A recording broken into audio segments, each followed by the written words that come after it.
되지 않는 교회가, 가정에서 드리는 교회가 많이 있는데, 달라스에 있는 한인교회 중에서는 아마 우리 교회만 다음 주에도 교회에서 모이지 않고 가정에서 모이는 교회가 우리 교회가 처음인 것 같아요. 우리 교회가 그렇게 제일 먼저 결정한 이유가 세 가지가 있는데요. 첫 번째는 달라스 카운티 오피스에서 250명 이상 모임을 자제하라, 이렇게 행정명령이 떨어져가지고 행정정부의 명령에 협조하는 의미가 첫 번째 의미고요. 두 번째 의미는 지난주 주일만 하더라도 한 명도 없었는데 일주일 사이에 지금 현재 17명이 됐어요. 어제 밤까지. 그래서 이 늘어나는 속도가 굉장히 빨라가지고 우리가 그렇게 결정하지 않는다 할지라도 다음 주 주일에는 31명 되면 예배 못 드리게 되었거든요. 우리가 4단계로 가가지고. 그래서 다음 주는 어차피 예배를 교회에서 드리기 힘들겠구나. 그러면은 카톡이라든가 전화 통해서 모이지 않는다고 통보하면은 우리가 마지막으로 교회에서 예배 모면서 준비하고 그런 것도 준비할 시간이 없겠구나. 그래서 미리 선제적으로 다음 주도 모이지 않는 것을 이렇게 가정하고 우리가 준비해야 되겠다. 두 번째 그런 의미가 있어요. 그리고 세 번째는 우리 대책위원회에서 예배 중단이라는 단어를 쓰지 않기로 했습니다. 예배를 중단하는 것이 아니라 시간을 바꾸는 거예요. 시간을 바꾸고 장소를 바꾸는 거예요. 예수님 믿고 구원받은 하나님의 백성은 예배가 생명처럼 소중하기 때문에 예배를 중단해서 안 됩니다. 그래서 첫 번째는 1부, 2부, 3부, 4부를 다 합해가지고 일부에만 교회에서 드리는 거예요. 일부에만. 다음 주부터는요. 일부에 모든 사람 다 나오는 것이 아니라 늘 일부 예배 드려오던 7, 8명의 사람들은 일부 예배 참석하고 일부 예배 교역자들 참석하고 안수 집사님들 다 참석하고 목자, 목녀들 그래서 60명 정도 이렇게 참석하는 거예요. 다음 주에 여러분들 나는 뭐 목자 목녀도 아니고 교역자도 아니고 안식사도 아니고 정말 참석하고 싶은데 참석하고 싶다. 그런 분 오셔도 돼요. 네, 어떻게 앉느냐면은 의자가 한 줄이 있잖아요. 맨 끝머리에 앉아야 돼요. 그 다음에는 이쪽 끝머리 지그재그로. 그 다음에는 저쪽 끝머리 이렇게.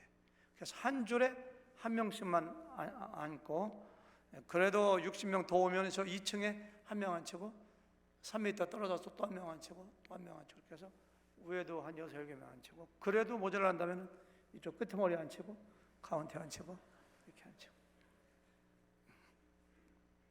그래도 모자란다면 이쪽에 의자 놓고 이쪽에 앉고 이렇게 해서는 한 3m 정도 떨어져 가지고서 일부 예배를 드리는 거예요. 일부 예배를.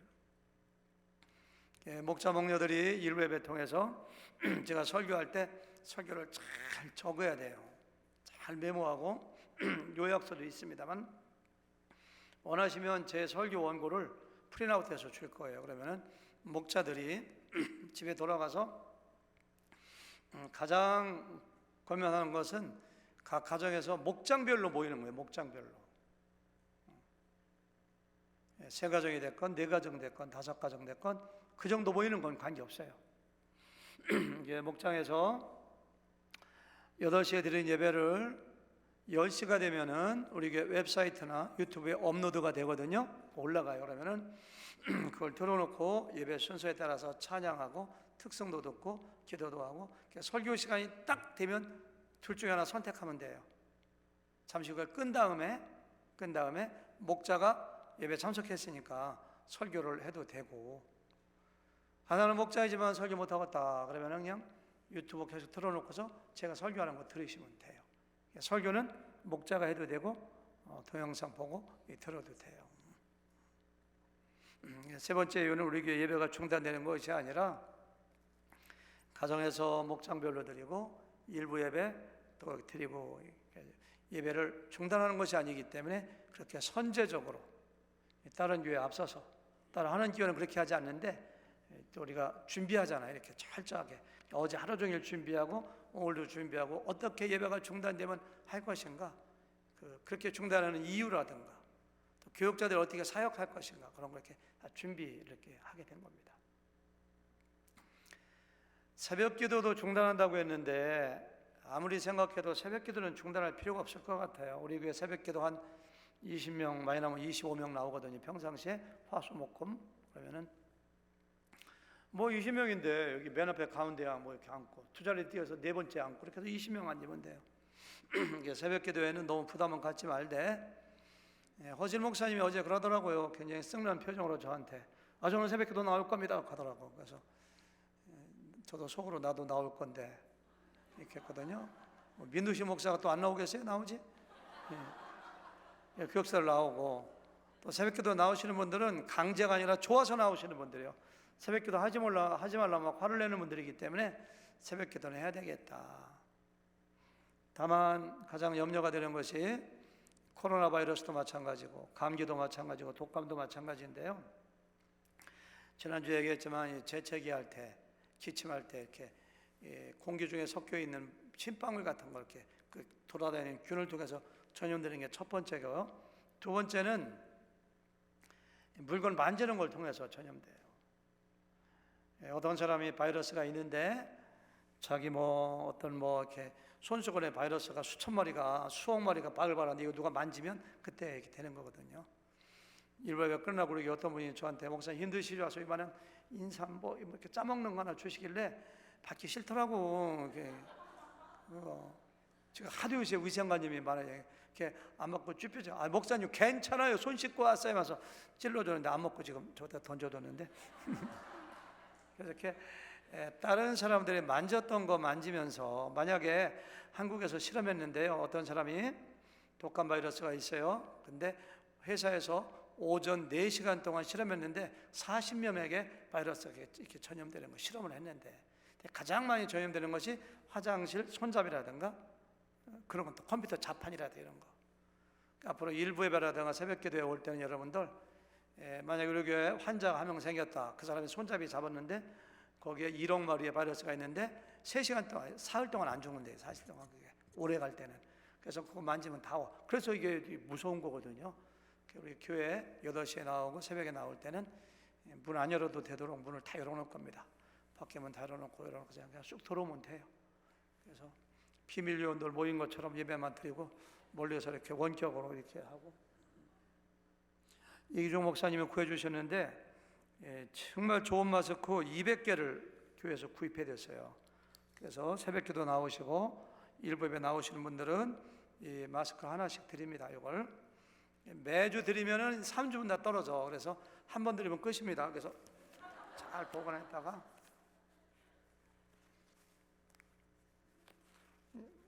써보니까 굉장히 좋더라고요. 여기 탕탕이 막아지고 장동명처럼 일이 들어가 봐서 이거 하나 쓰면 한 달 이상 쓸 것 같아요. 그래서 다음 주에 일부 예배 나오시는 분들에게는 입구에 서서 이거 하나씩 나눠드릴 거고요. 그리고 띄엄띄엄 앉아서 예배 드리고요. 찬송 하는지 안 하는지 몰라. 이게 입이 다 안 보이기 때문에 이렇게 예배를 드릴 거예요. 8시에 시작하면 9시 10분, 20분에 끝나요. 그러면 가정으로 여러분들 이렇게 돌아가시면 됩니다. 가정에 가서 목장별로 모여. 우리 목장은 한 사람은 호투호수, 한 사람은 알레. 힘든데요. 부득이한 경우는 그냥 이웃에 있는 2가정이 모여도 돼요. 아니면 3가정 모여도 돼요. 꼭 목장 아니더라도. 가장 권하는 것은 목장. 두 번째는 뭐예요? 가까운 데 있는 이웃끼리. 그래도 안 되면 가족끼리. 그래도 안 되면 혼자라도 꼭 예배 드리는 걸 권해요. 제가 2주 동안 자가격리하면서 예배 드려 보니까요. 혼자 예배 드리는 거 쉽지 않아요. 누가 설교했으면 좋겠는데 설교해 주는 사람도 없어. 찬송도 혼자 부르는 게 얼마나 힘든데요. 아내가 일주일에 와가지고 아내하고 둘이 예배하는데 그냥 예배하는 게 둘이 제가 아내 앉혀놓고 설교를 30분 했잖아요. 또 아내가 은혜 받더라고. 아멘 하고 성경 여기 찾아봐 저기 찾아봐 해갖고서 그냥 30분 동안 설교하니까 살 것 같더라고요.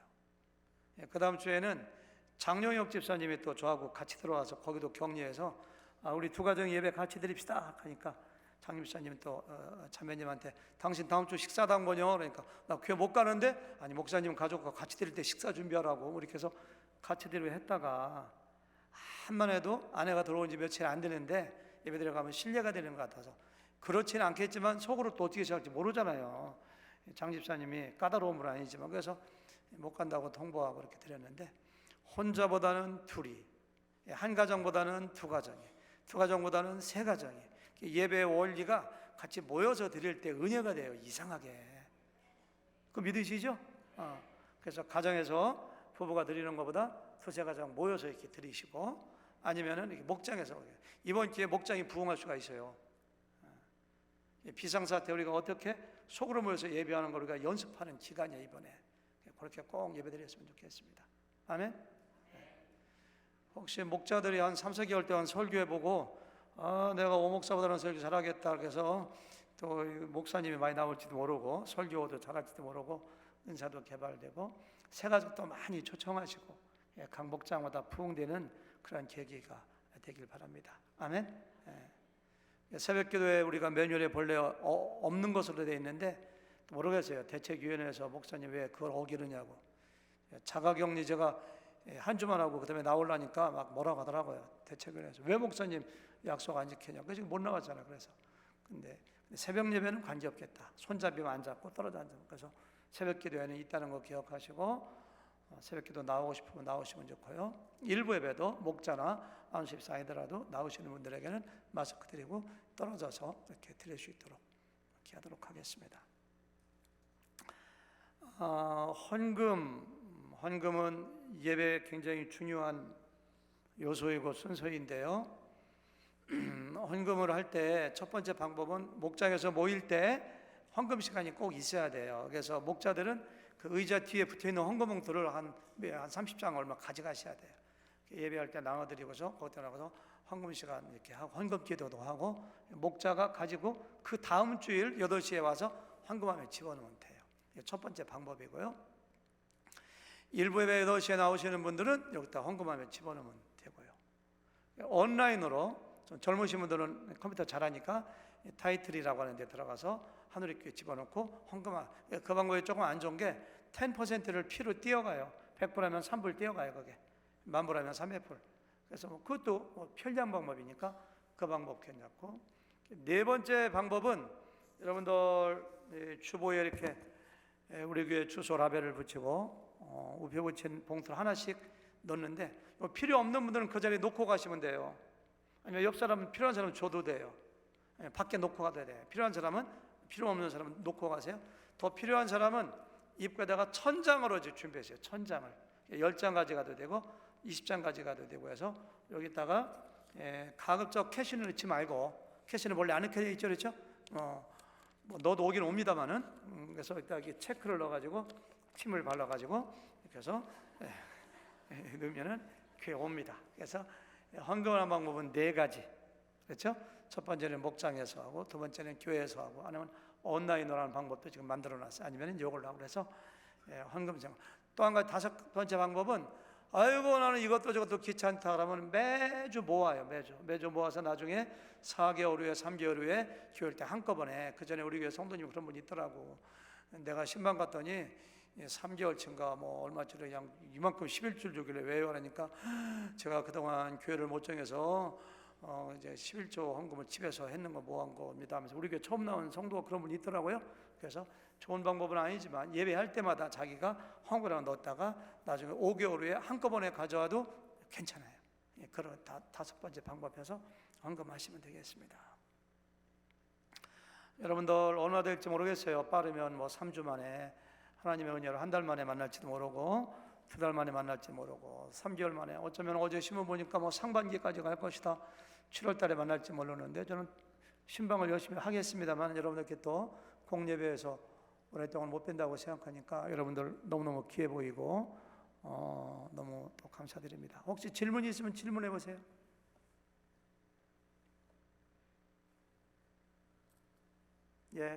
우리 이재현 자매님, 광고는 어떻게 하나요? 제가 앞으로 어나운서 못하는 건가요? 금으로 올라가는 건가요? 굉장히 좋은 질문입니다. 토요일 새벽 기도에 교역자들만 모인다고 했거든요. 교역자들만 그저 10명이 모여서 같이 중보기도하고 하려고 했었는데 그것도 평상시 중보기도에 준합니다. 식사는 제공되지 않습니다. 근데 토요일 새벽 기도도 나오시면 좋습니다. 굉장히 토요일 새벽 기도 50명까지 나올 수가 있으니까 그냥 근데 앉는 방법은 꼭 지키세요. 나오면은 지그재그로 맨 가에 앉고 두 번째 자리는 상대편 앉고 이렇게 앉아가지고 사면은 60명까지 있으니까 토요일 날 새벽 기도도 식사도 없고 그런 것도 없지만 설교 같은 거 다 있습니다. 교역자들만 모이기로 했는데 그것도 오픈되고 평상시 저녁 예배도 새벽 기도에도. 또 질문 있으신가요? 좋은 질문 감사합니다. 이재현 자매님 다음 주부터는 광고 어나운스 이제 하지 않아도 되니까 섭섭하세요? 좋으세요? 네, 섭섭하세요? 질문 없으시면은 오늘 좀 설교를 짧게 하더라도 요거 보라색 쪽이 좀 꺼내시겠어요? 앞에는 매뉴얼 나와 있고요. 참고하시기 바라고요. 뒤에 보니까 1. 코로나 바이러스를 예방하는 7가지 방법. 이 7가지만 우리가 지키면은 코로나 바이러스 95%는 걸리지 않을 것 같아요. 물이나 세정제가 눈에 보일 때마다 손을 씻되 비누로 40초 이상 손만 계속 씻어도, 왜냐하면 손을 통해서 이렇게 전염 많이 되거든요. 손 씻기 열심히 합시다. 두 번째는요, 손으로 눈이나 코, 입, 얼굴 부분을 만지지 말라. 조사에 의하면, 조사했거든요. 평균 한 사람이 1시간에 23번을 손 가지고 코도 만지고 입도 만지고 눈도 만지고 그때 전염된대요. 손에 바이러스가 있어도 얼굴에 안 가져가면 돼. 가져가기 전에 씻으면 되는 거예요. 그렇죠? 얼굴에 가져가지 마라.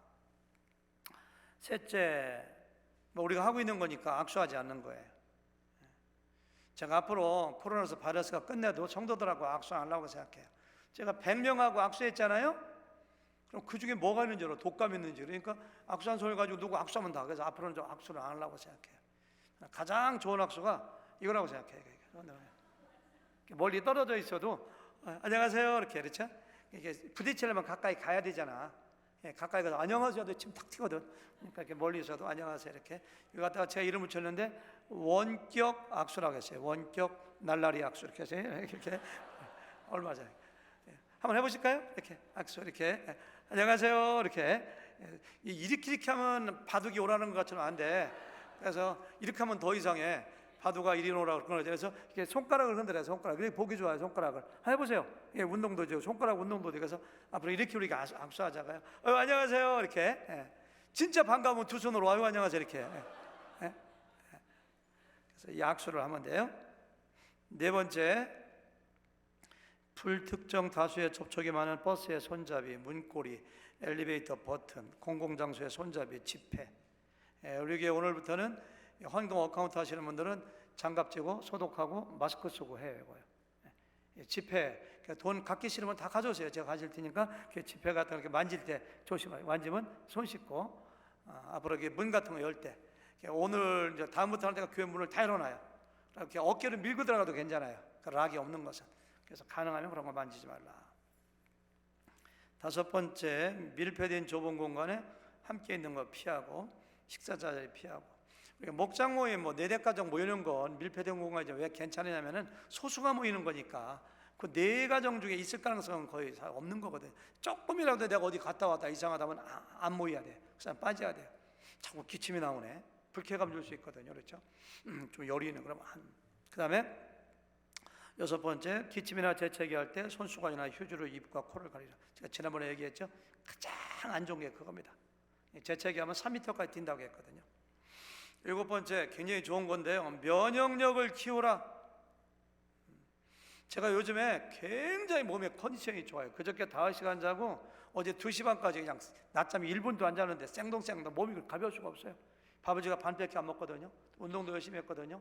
햇빛도 많이 쏘였거든요. 그래서 이번 기회에 위생 관념을 이렇게 다시 하는 거예요. 제가 이번에 막 기름기 있는 거 밥도 많이 안 먹었거든요. 몸무게도 빠지고 하니까 몸이 그렇게 좋을 수가 없어요. 어제 4시간 자는데 지금도 머리가 말똥말똥해요. 그래서 이번 기회에 건강을 증진하는 기회로 잡는 거예요. 야채도 많이 먹고 햇빛도 많이 쏘고 하루에 10,000보 이상 걷고 건강식품, 마늘 같은 거 있잖아요. 그런 거, 양파 같은 거, 또 건강 보조식품 있잖아요. 그런 것도 이렇게 먹고 해서 이번에 면역력을 키우는 그런 계기가 됐으면 좋겠어요. 마늘이라든가 양파가 그렇게 좋다고 하더라고요. 마늘을 제가 꿀에 담가서 먹으려고 마트에 갔더니 너무 비싸갖고 집사람이 담에 사자고 하더라고. 옛날에 뭐 8불, 9불인데 24불이라고 담에 사자고 하는데 좀 비싸도 사가지고 이렇게 많이 드시고 하면 좋습니다. 개인이 코로나 바이러스 폐렴을 분별하는 방법, 대표적인 건데요. 마른 기침. 마른 기침한다고 다 코로나 바이러스는, 저도 여기 알러지가 있어서 1년 내내 근질근질할 때가 많아.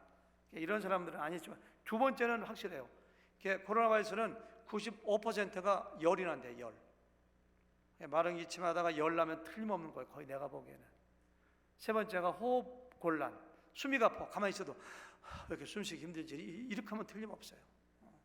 그러나 콧물이 좀 나고 머리가 아픈 것은 단순 감기 있을 가능성이 굉장히 많아요. 증세 세 가지. 마른 기침, 그다음에 뭐예요? 열 나고, 그다음 바로 뭐예요? 호흡하기 곤란한 거. 이럴 때는 어떻게 하느냐? 세 번째, 코로나 바이러스로 의심이 될 때 취하는 행동 요령, 절대 누구 만나면 안 돼요. 라고 자가 격리해야 돼요. 제 아내가 저보다 일주일 한국에서 늦게 돌아왔는데 아내하고도 저 격리했어요. 밥 먹을 때 떨어져 앉고 방도 따로 썼어요. 제일 먼 방. 제 아내는 안방 쓰고 저는 저쪽 끝방에 가서 어제 처음 안방 들어가 봤네. 네. 부부지간에도 격리해야 돼요. 좀 증세가 있으면. 그렇죠? 의료진을 방문하기 전에 주치의에게 전화하거나 아니면 달라스 카운티 보건복지부 전화번호 거기 연락해서 어떻게 해야 될까요? 가는 동안에 전파력이 심하니까. 그리고 세 번째는 지금 검사가 무료인데 집 코드만 넣으면은 어디 가서 검사할 수 있는 건 거기 나와요. 그래서 거기서 이렇게 해서 모이지 않는 동안에 철저히 스스로가 예방하시길 바랍니다.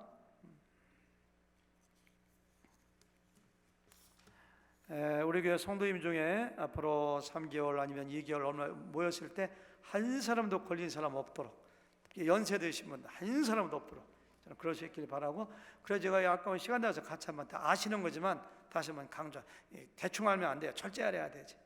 그래서 제가 다시 한번 강조하고, 한 분도 코로나 바이러스 때문에 고통받거나 생업에 지장이 받는 분이 없길 바랍니다. 하나님 말씀 같이 봉독하겠습니다. 다 같이 일어나셔서 요한복음 4장 19절부터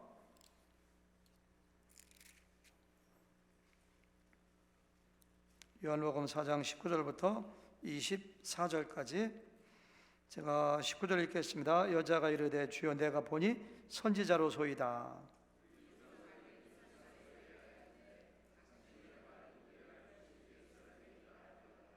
예수께서 이르시되 여자여 내 말을 믿으라. 이 산에서도 말고 예루살렘에서도 말고 너희가 아버지께 예배할 때가 이르리라.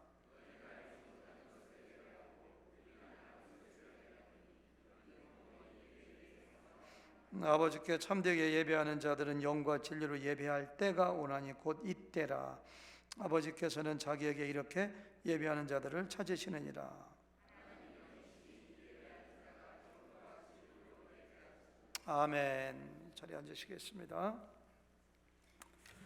하나님 감사합니다. 온 성도가 교회 함께 모여서 뜨겁게 찬양하고 예배하는 것이 당분간 불가능하다 할지라도 일부 예배를 통해서, 목장 예배를 통해서, 가정 예배를 통해서 하나님의 임재를 경험하고 하나님이 기뻐하시는 예배 드릴 수 있도록 축복하여 주시옵소서. 오늘도 부족한 종의 말씀을 선포할 때 정확하고 바르게 하나님이 원하시는 말씀 증거하도록 축복하여 주시옵소서. 예수님의 이름으로 감사하며 기도 올려싸움나이다. 아멘.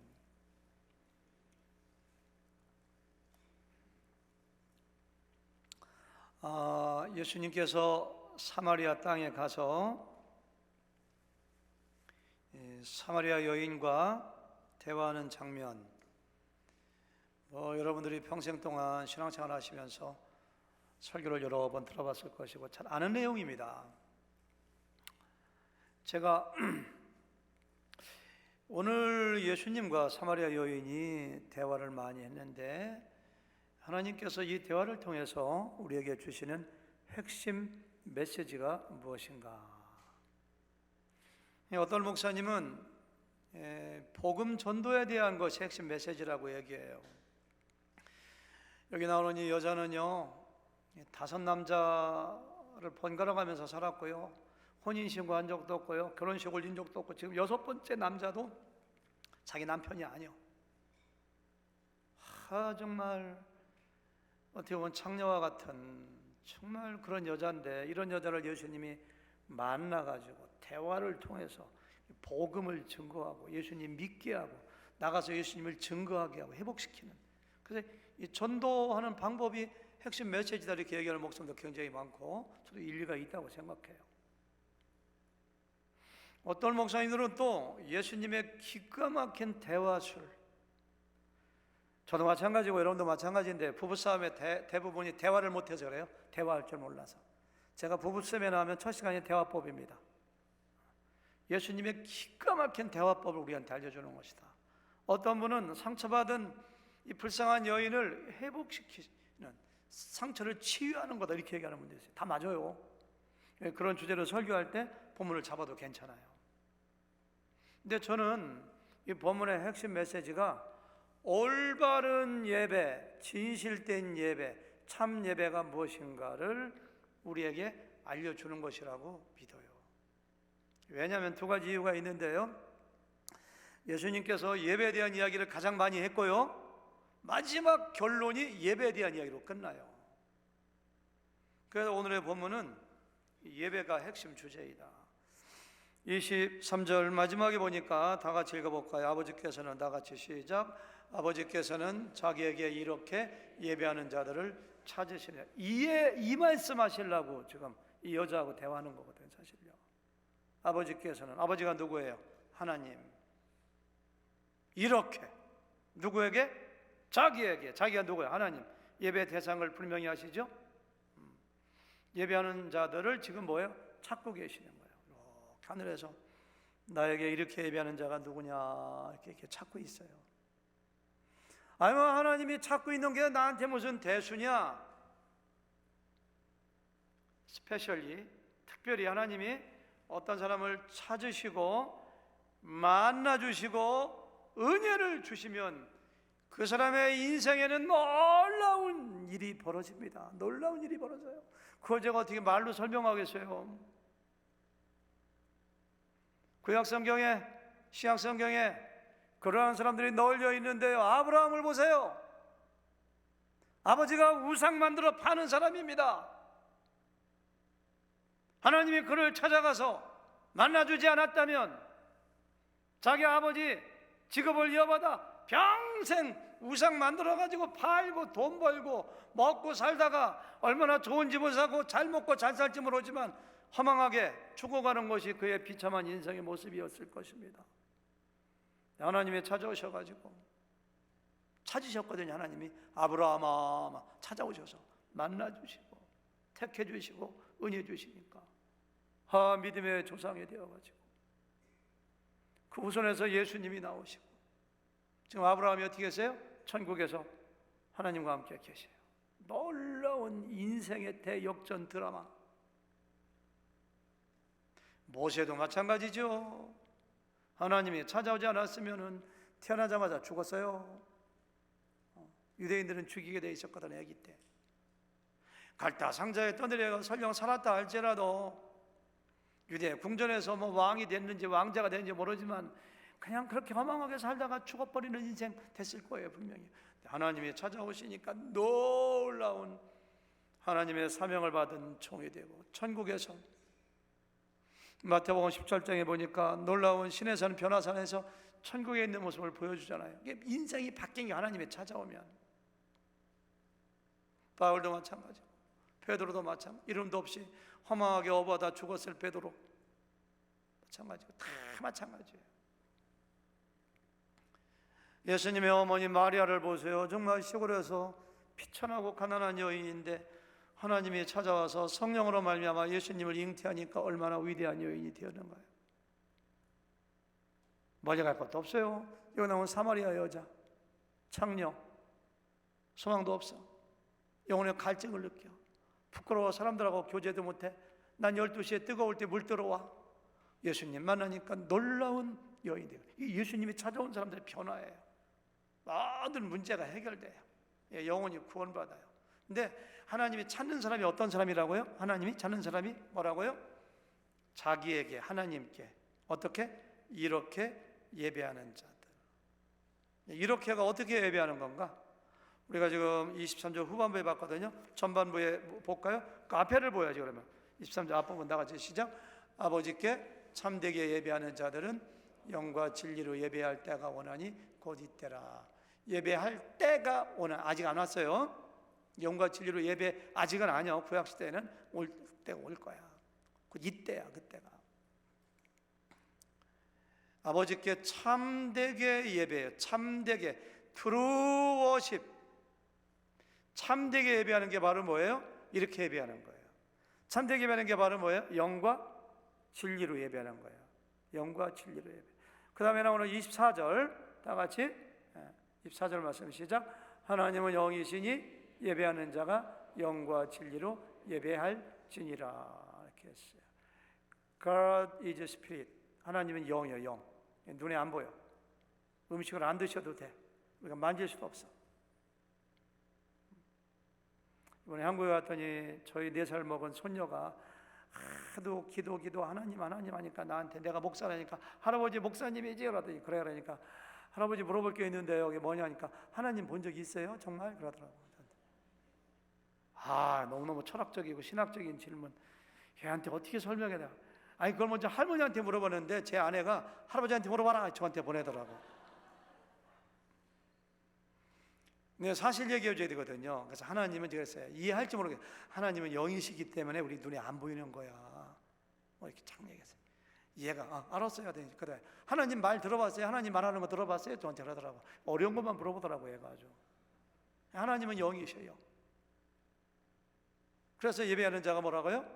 영과 진리로 예배해야 돼. must요. 다시 띄워서 보니까 그러니까 and his worshippers, 예배자들이 must worship in spirit and in truth. 영과 진리로 예배를 반드시 해야 된다. 이렇게 말씀하고 있어요. 여기까지 읽어도 영과 진리로 예배하는 것이 뭔지 모르겠어요. 여러분들에게 좀 한 분 한 분 지적해서 물어보고 싶은데 시간도 없고 오늘 광고를 많이 해가지고 물어도 잘 모를 것 같아가지고 저도 잘 몰랐으니까. 그러면은 예수님이 이 여인하고 어떤 대화했는가 그 앞부분을 좀 봐야 되거든요. 그래서 예수님께서 뭐라고 하셨느냐면 그 여자에게 너 남편 5명 있었지? 내 남편 아니지? 지금 남편도 내 남편 불러와봐. 이렇게 부끄러운 부분 얘기하니까 이 여자가 이야기한 것이 그거거든요. 20절 말씀 보니까 선생님 우리 조상들은 이 산에서 예배했는데 당신들의 말은 예배할 것이 예루살렘에 있다 하더이다. 이게 논쟁을 하는 거, 화제를 돌리는 거거든요. 자, 부끄러운 부분 얘기하니까 예배 어디서 해야 됩니까? 구약시대에는요 예배는 반드시 예루살렘의 성전에서만 드려야 돼요. 장소가 굉장히 중요해요. 다른 데서 예배하는 거 안 받으세요. 하나님이 내 이름이 있는 곳, 구별된 곳, 성전에서. 그러니까 그냥 유월절 되고 예배 시간 되면 멀리서 소 가지고 양 가지고 비둘기 가지고 거기 예배드려요. 그러니까 이 사마리아 사람들은 혼혈족이라고 해서 오염된 족속이라고 오지 못하게 했거든요. 유대인이면서도 혼혈. 그러니까 사마리아 사람들이 그래 못 가? 우리도 예배 장소 만들면 되지. 신명기에 나오는 축복의 산 그리심산, 굉장히 아름다운 산이거든요. 거기가 우리 예배 장소야. 제단 쌓고 거기서 예배 드렸고. 그러니까 예수님한테 우리는 여기서 예배 드리는데 당신들은 예루살렘인데 어디서 예배 드리는 게 맞아요? 이 신학적인 논쟁을 붙여오는 거예요. 싸우자는 얘기거든요. 사실 여자가. 예수님께서 그때 하신 말씀이 21절입니다. 21절 다 같이 시작. 예수께서 이르시되 여자여 내 말을 믿으라.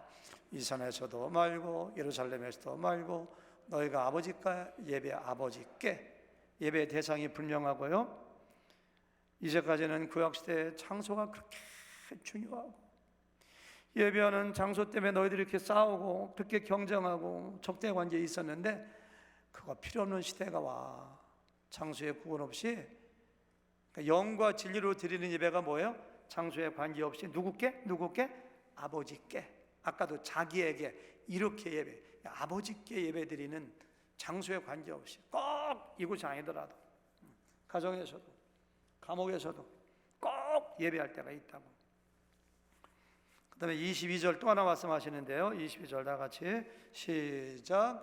너희는 알지 못하는 것을 예배하고 우리는 아는 것을 예배하노니 구원이 유대인. 구원이 예수님이 유대인이거든요. 구속의 도리 구원이 예수님에게서 나오기 때문에 우리는 아는 것을 예배해. 그러니까 영과 진리로 예배하는 것은 아는 걸 예배하는 거예요. 아는 것. 아는 것이 하나님을 아는 게 아니라 what 그 영어로 what we do know. 우리가 아는 것. what은 사물이거든요.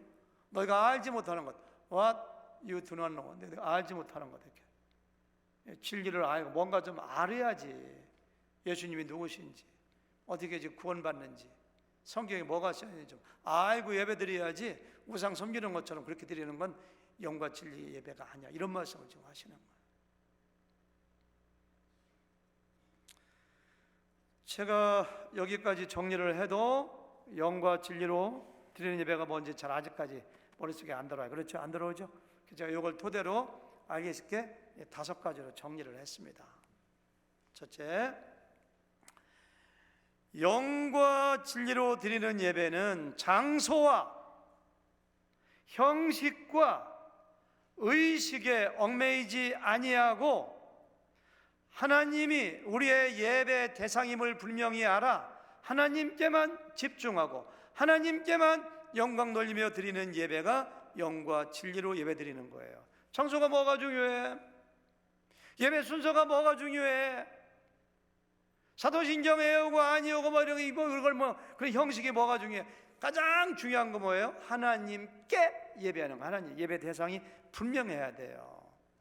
제가 가끔 보면은 우리 교회 나온 성도님들 중에서 아직까지 복음을 분명히 받아들이지 못한 중에서 이렇게 얘기해요. 교회 나오셨어요. 교회 나가면 이상하게 마음이 편해요. 마음이 편해서 나가죠. 내가 이런 얘기도 들어봤네. 교회 나오셨어요. 이상하게 하늘의 교회 밥은 맛있어요. 옛날에 어떤 사람 절밥이 맛있다더니 교회 밥이 맛있어서 나오는 분도 있어요. 어떤 분은 오늘 교회 안 나가려고 했는데요, 누구누구 집사한테 이거 전해줄 게 있거든요. 학교에서 나왔어요. 교회 안 나오면 목사님한테 찍힐까 봐 나왔어요. 뭐 이렇게 예배 그렇게도 나와야 돼요. 그렇게 나오다가 진정한 예배자가 되거든요. 근데 진짜 하나님이 기뻐하시는 받으시는 예배는 뭐냐면은 하나님으로 가득 차 있어야 돼요. 예배 대상을 분명히 알아야 돼요. 나를 위해서 예배드리는 거 아니에요. 예배는 놀라운 것이기 때문에 하나님께 진정한 예배드리면 내 마음에 기쁨도 생기고 평강도 생기고 하늘의 은혜를 받아 좋지만은 궁극적인 목적은 하나님을 예배 대상으로 분명히 마음속에 인식하고 하나님께 집중하는 예배, 그것이 영과 진리로 돼요. 앞에 있는 말씀이 그런 걸 얘기해요. 아버지께 예배할, 자기에게 이렇게 예배하는 자들을 자기 예배 대상을 강조하는 거예요. 둘째는요, 영과 진리로 드리는 참 예배는 어떤 예배냐라고 하니까 하나님이 우리의 예배 대상이라면 하나님이 어떠한 분이신가 알아야 돼요. 진리로 예배할 때 진리, 하나님이 진리거든요. 하나님이 어떠한 분인지 알아야 돼요. 우상을 섬기는 사람들은 비나이다 뭐 산신령 막 성황대 빌 때 내가 예배하는 비는 대상이 누군지 몰라도 돼. 그냥. 근데 우리는 안 그래요. 구약시대 사마리아 사람들은 진리가 그들 가운데 없으니까 예수님이 누군지 모르니까 하나님이 누군지도 모르고 예배드리는 거예요. 하나님이 얼마나 사랑이 많으신지, 하나님이 천지를 창조하시고 홍해를 가르시고 예수님 보내시고 하나님이 하신 일도 기억하고 얼마나 죄를 싫어하시는 분인지, 얼마나 오래 참으시고 인자가 많으신 분인지, 그래서 하나님을 잘 알고 하나님이 하신 일을 알고, 아까 하나님은 영이시라고 했거든요. 하나님 물질도 필요 없어. 하나님은 음식도 안 드셔. 우리가 만질 수도 없어, 볼 수도 없어. 그러니까 우리가 하나님의 영상을 닮아 우리에게 영이 있으니까 우리의 영으로 하나님을 찬양하고 진실한 마음으로, 정말 사랑하는 마음으로, 우리가 헌금하는 것도 뭐 물질이 교회 필요해서도 아니고 하나님이 필요해서도 아닙니다. 우리의 마음에 사랑을 담아 드리는 거거든요. 사랑을 담아서 그런 마음으로 하나님이 영이시니까 하나님을 잘 알고 어떤 분이신지 알고 드리는 예배가 바로 뭐예요? 영과 진리로 드리는 예배. 하나님은 영이시니 영과 진리로 예배할지 이렇게 했거든요. 이렇게. 첫 번째는 뭐예요? 장소나 형식이나 의식에 얽매이지 않고 예배 대상을 불미하는. 두 번째는 하나님을 알고 드리는 예배. 세 번째는요, 예배할 때가 올 거라고 했거든요. 언제예요? 예수님이 십자가에 죽으시고 부활하시고 성령이 오셨을 때 그 다음부터 그런 예배가 이루어지는 거예요. 그래서 영과 진리로 드리는 예배는 앞에 있는 영이 홀리 스피릿이 아니라 그냥 스피릿, 그냥 영이지만 그럼에도 불구하고 성령이 오셨을 때 그런 예배를 드릴 수가 있기 때문에 성령 충만한 예배예요. 성령의 능력, 성령의 임재가 경험되는 그런 체험되는 예배. 제가 종종 그런 얘기 들어요. 한국 갔다 오신 우리 집사님들이 저한테 그런 얘기해요. 목사님 이상해요. 왜요? 한국에 어느 교회 갔는데요, 사람들은 많이 모였는데 기도도 안 나오고 예배가 썰렁하고 다시 가고 싶지 않은 그런 교회들하고 그런 얘기를 종종 들어. 1년에 한 두세 번은 듣는 것 같아요. 아니면 한두 번 이렇게.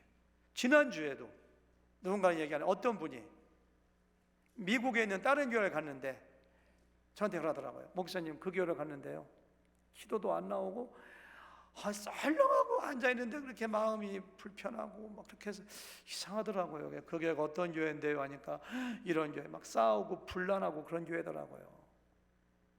성령께서 역사하시겠어요? 우리 교회는 뭐 주여 삼창도 안 하고 아멘도 많이 안 하지만은 정말 성령께서 역사하시고 성령께서 임재하시면 이상해. 우리 교회는 그런 얘기 많이 들어요. 이상해요. 제가 이 교회에 오니까요, 모든 사람들이 환영해 주는 것 같고 마음이 포근하고 가슴이 뜨거워질 때가 있고요. 성령께서 역사하시는 교회예요. 성령이 우리 각 사람에게 임재하실 때 그런 예배를 드릴 수가 있어요. 영과 진리로 예배드리는 거, 예배의 대상을 분명히 하는 거, 하나님을 알고 드리는 거. 세 번째 뭐예요? 성령 충만, 성령의 임재, 성령께서 역사하시는 그런 예배.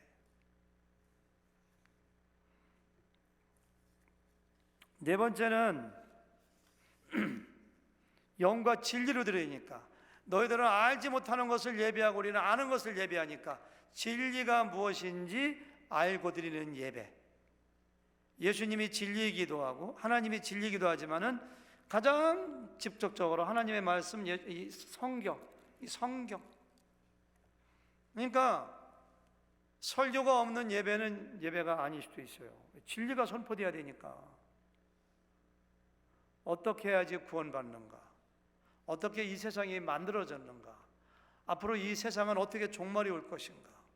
나는 어디에서 와서 어디로 가는가? 누가 나를 아프게 할 때 어떻게 대해야 되는가? 이 모든 것이 성경에 다 기록되어 있거든요. 진리거든요. 그래서 이 진리가 선포되어지는. 그러니까 앞으로 가정에서 목장 모임으로 교인으로 예배드릴 때 설교자가 있는 게 좋아요. 부부가 드릴 때는 남편이 설교하거나 아내가 설교하거나, 그러니까 그렇게 하기 힘드니까 모이라는 거예요. 몇 가정이 꼭. 목자도 설교 열심히 준비해야 됩니다. 잘 못하겠으면 동영상으로 들으세요. 반드시 정확한 하나님의 말씀, 진리의 말씀이 전달되어지고 선포되고 그게 아멘으로 화답하는 그런 게 영과 진리로 아는 것을 예배해야 되니까. 마지막 다섯 번째로 예수님 중심의 예배. 예수님이 세상에 오셔서 죽으시고 부활하심으로 장소에 관계없이 의식과 관계없이 어디든지 하나님께 예배할 수가 예수님 때문에 가능해졌거든요. 예수님은 누구신가? 예수님이 세상에 와서 어떤 일을 하셨는가? 십자가에서 왜 죽으셨는가? 부활하신 의미가 무엇인가? 어떻게 해야지 구원받는가? 주님의 보혈의 의미가 무엇인가? 그런 것이 전파되는 예배가 진짜 예수님 중심의 예배가 돼야 돼요. 제가 평신도일 때 청주에 살다가 대전으로 이사 갔는데 어느 교회를 다니는데 예배 시작할 때부터 끝날 때까지 예수님 소리 한 번도 안 나와. 복음 소리 한 번도 안 나와. 맨 윤리 도덕만 얘기해. 제가 힘들어서 예배 못 드리겠더라고요. 제가 외지간에서는 교회를 앵기는 사람이 아니거든요. 충청도 말로 앵긴다고 하는 앵기는 사람이 아닌데 못 견디겠더라고요. 그래서 그냥 나와버렸어요. 복음이 없는데 그 교회, 예수님이 선포되지 않는데 그게 어떻게 다녀요? 여러분들 목장에서 예배할 때 예수님 이야기를 많이 해야 돼요. 복음 이야기 많이 해요. 십자가 얘기 많이 해야 돼요. 교회에 새 가족 데리고 오고 예수 믿지 않은 사람 데리고 오는 것처럼 목장에 그런 사람들 많이 데리고 가야 돼요. 구원의 역사가 이루어져야 돼요. 거기서 예수님의 마음이거든요. 그런 예배가 바로 영과 진리로 드리는 예배다, 이렇게 정리를 해봤어요. 좀 클리어지죠? 마음속에. 네. 지난 금요일날, 어제 그저께죠,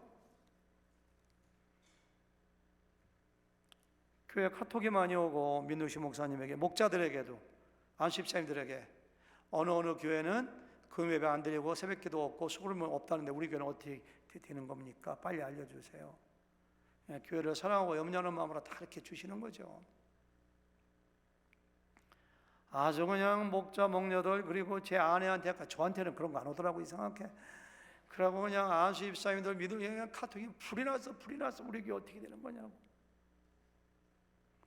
그런 마음을 가지고 금요예배에 제가 참석했어요. 제가 금요예배 앉아가지고 예배 드리는데, 우리 교회 금요예배 찬양이 은혜가 되잖아요. 그래서 찬양을 막 부르는데, 이것이 어쩌면은 마지막 예배가 될 수 있겠구나.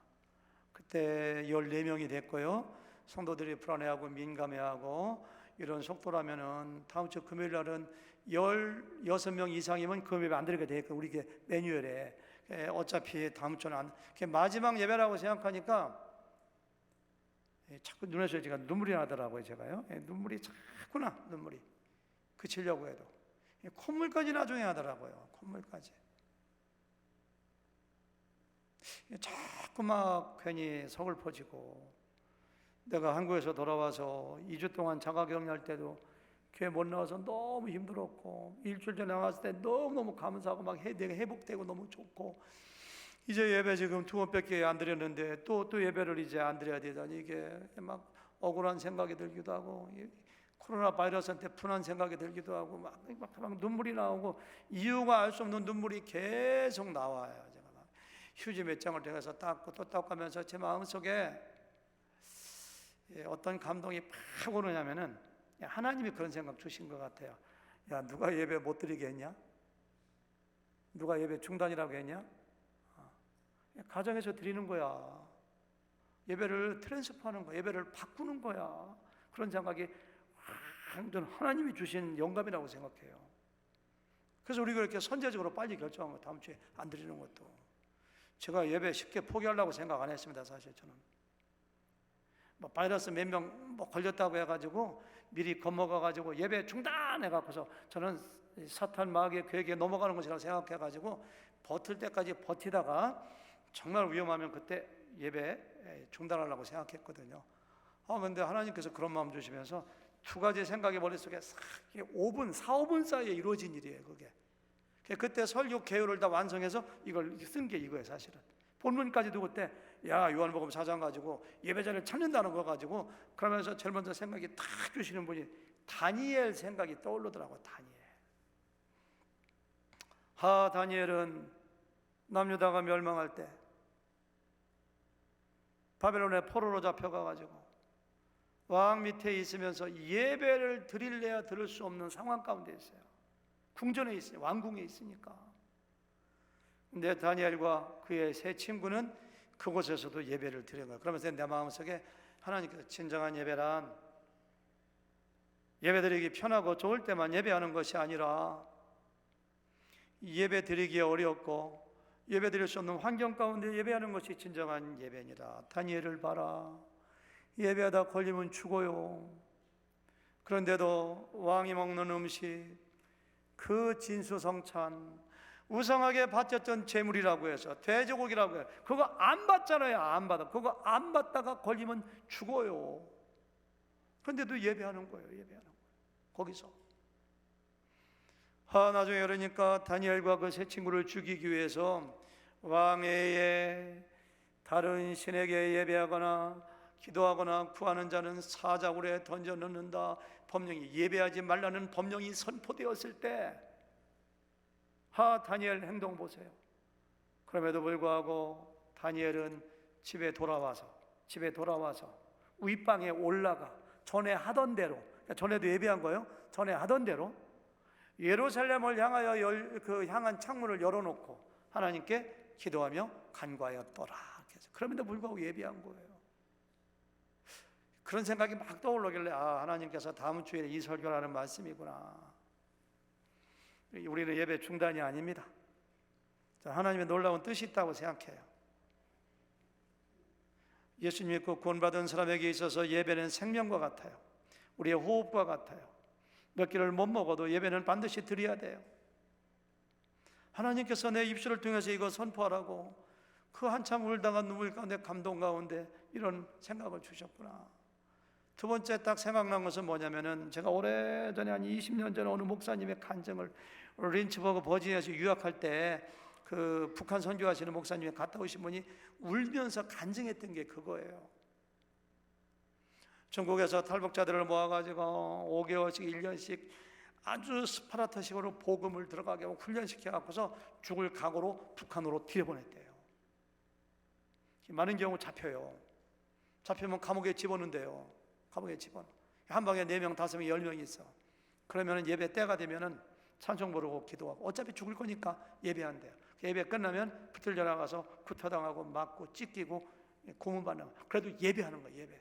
근데 거기서 한 사람이 어떻게 탈출해 갖고 나와 갖고 간증한 얘기를 중국에서 듣고 그 목사님이 눈물 콧물 범벅이 되어 가지고 제가 린츠버그에서 유학할 때 그 간증을 하는 걸 우리도 울면서 들은 적이 있거든요. 그 장면이 생각나더라고요. 감옥에서도 두드려 맞아도 고문당해도 예배하는 것이 하나님의 백성들의 특징일진데, 하나님께서 인규나 네가 다음 주에 설명할 때 설교할 때 이것 좀 설교했으면 좋겠다 이렇게 하시더라고요.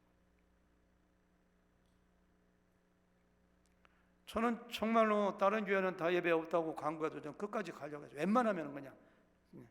그러니까 지난주에 다른 교회 뭐 금예배 없다, 새벽기도 없다, 교회 폐쇄했다, 저는 그냥 흔들리지 않았어요. 꼼짝 안 했어요. 저는 암만 뭐라고 해도 욕해도 나는 그 예배는 포기할 수 없다고 생각했거든요. 그런데 그런 생각이 예배를 중단이 아니라 예배를 장소와 폼만 바꾸는 거다, 하나님께서.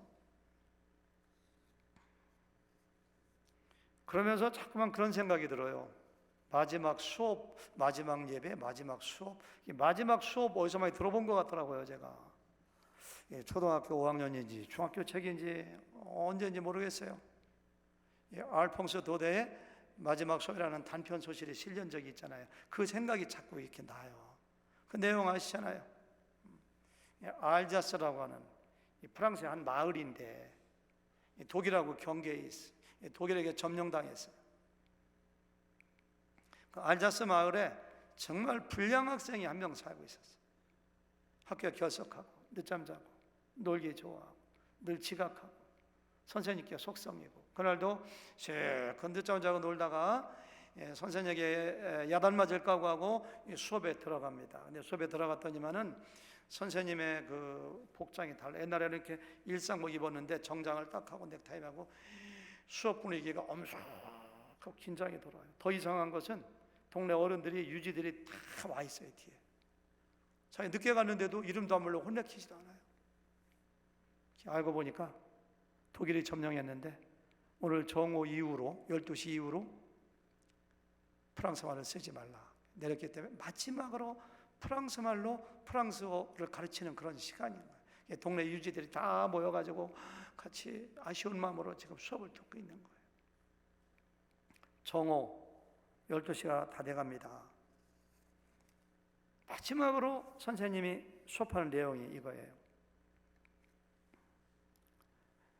프랑스 말은 온 세상에서 가장 아름답고 분명하며 굳센 말이라는 사실을 결코 잊어서는 안 됩니다. 비록 국민이 노예가 된다 하더라도 우리들의 국어인 프랑스 말만 잊지 않고 있다면 우리는 감옥의 열쇠를 가지고 있는 것과 마찬가지입니다. 이 말 끝나니까 그냥 프러시아 군인들이 빰빠밤 이제 더 이상 수업 못하게 하는 거죠. 차곡차곡 와요. 그러니까 말은 하지 못하고 칠판에다가 쓴 말이 프랑스 만세, 알자스 만세 이렇게 쓰고 수업이 끝나는 내용이 그거거든요. 그 수업, 그 마지막 수업이 막 저한테 생각이 오버랩되는 걸 느꼈어요. 사도 바울은 자기에게 맡겨준 복음을 땅끝까지 증거하는 사명을 감당하기 위해서 자기의 생명을 조금도 귀한 것으로 여기지 않았습니다. 자기가 예루살렘 올라가면은 체포돼서 재판받고 로마로 압송되어서 거기서 순교한다는 거 성령께서 알려주셔서 알았어요. 마지막으로 3차 전도여행을 끝나고 밀레노라는 동네 가가지고 한 20리 정도 떨어져 있는 에베소에 있는 교회 지도자, 목사, 장로들 다 불러요. 불러가지고 내가 이제 예루살렘 올라간다. 올라가면 죽는다. 너희들을 다시 못 본다. 복음을 증거하기 위해서 내 생명을 버린다. 그러니까 그냥 울고불고 야단났어요. 막 하고 가지 마세요. 바울 사도님 가지 마세요. 그때 마지막으로 바울 사도가 한 말이 그거예요. 내가 여러분들을 주의 말씀에 부탁하노니 이렇게 했어요. 주님의 말씀에 부탁, 하나님께 부탁이 아니라 주의 말씀이 부탁하노니 주의 말씀이 너희들을 강건하게 세워줄 것이야. 이렇게 사도행전 20장 32절에 그렇게 해가고 허구하고 울면서 헤어져요. 저는 알퐁소 도데의 그 선생님을 통하여 했던 말, 프랑스 말이 여러분들을 지켜줄 겁니다. 우리를 지켜줄 겁니다. 사도 바울의 말, 주의 말씀이 여러분들을 강건하게 지켜줄 것입니다. 저는 이 말을 패러디해서 오늘 이렇게 공동으로 모이는 마지막 예배 시간을 통해서 여러분들에게 이렇게 얘기하고 싶어요. 영과 진리로 드리는 참 예배, 진실한 예배가 저와 여러분과 우리의 교회를 지켜주실 것입니다. 예배 강조하고 싶어요. 예배. 저는 앞으로 2개월, 3개월 아니면 5개월 될지 몰라요. 그때 우리가 다 같이 모였을 때 와, 왜 이렇게 모르는 사람들이 많어.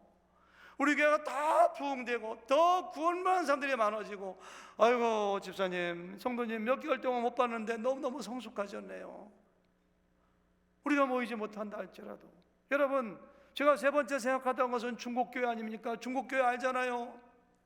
1949년도에 모태똥이 집권하고 공산당이 들어왔을 때 기독교에 대한 핍박을 얼마나 많이 했는가요?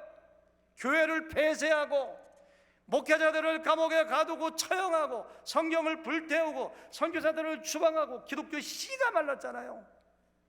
저는 49년도에 기독교가 말살됐다고 생각했어요.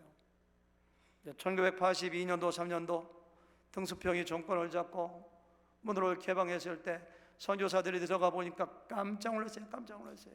기독교인이 한 명도 없을 거라고 생각했는데 얼마나 많이 나오는지 정확한 통계는 알 수 없지만은 그래도 대략적인 통계를 보면은 모태똥이 집권할 때, 기독교를 말살할 때 100만 명의 기독교 신자가 있었는데 4년 만에 뚜껑 열어보니까 1000만 명이 있었다. 1000만 명.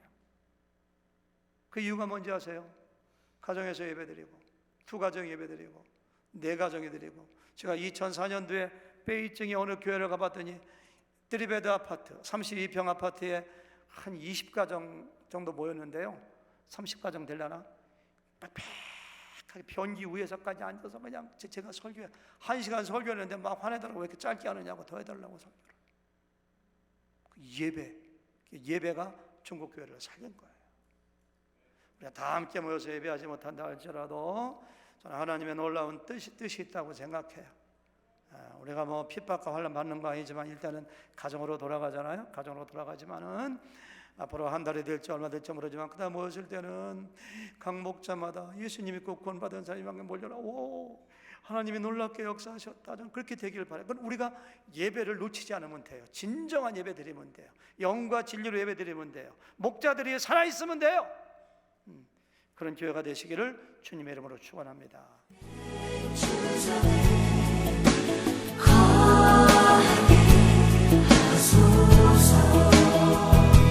주의